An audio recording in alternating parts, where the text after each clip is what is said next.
America Iran करारानंतर पूर्णपणे खुली करण्यात आलेली होर्मुझची सामुद्रधुनी 24 तासातच पुन्हा बंद करण्यात आली आहे। इराणने या सामुद्रधुनीतून प्रवास करणाऱ्या जहाजांनी आपल्या जोखीमवर प्रवास करावा असा स्पष्ट इशारा देत ही सामुद्रधुनी इराणकडून बंद करण्यात आल्याची घोषणा केली।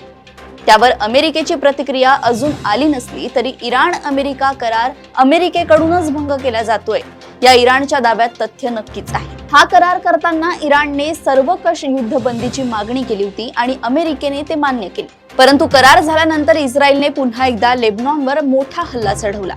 शनिवारी लेबनॉनच्या बेका खोऱ्यात इस्रायलने केलेल्या हल्ल्यात किमान 16 लोकांचा मृत्यू झाल्याची बातमी आहे। हिजबुल्लाने आधी आपल्या सैन्यावर रॉकेट आणि क्षेपणास्त्रे डागल्याचा आरोप इस्रायलने केला होता। इस्रायलला अमेरिकेने आवर घालावा ही इराणची अपेक्षा असली तरी हिजबुल्लावर कोणी नियंत्रण ठेवावे हा प्रश्न अनुत्तरित आहे। इस्रायल प्रमाणेच हिजबुल्लानेही इराण अमेरिका कराराशी आपला संबंध नसल्याचं म्हटलंय। आता पुढच्या आठवड्यात लेबनॉन आणि इस्रायल यांच्या दरम्यान पुन्हा नव्याने चर्चा होणार आहे। त्या चर्चेतून समाधानकारक तोडगा निघाला तरच इराण अमेरिका करार पुढे सरकू शकतो, अन्यथा पुन्हा एकदा होर्मुझ सामुद्रधुनीचा गळा आवळला जाण्याची शक्यता नाकारता येत नाही।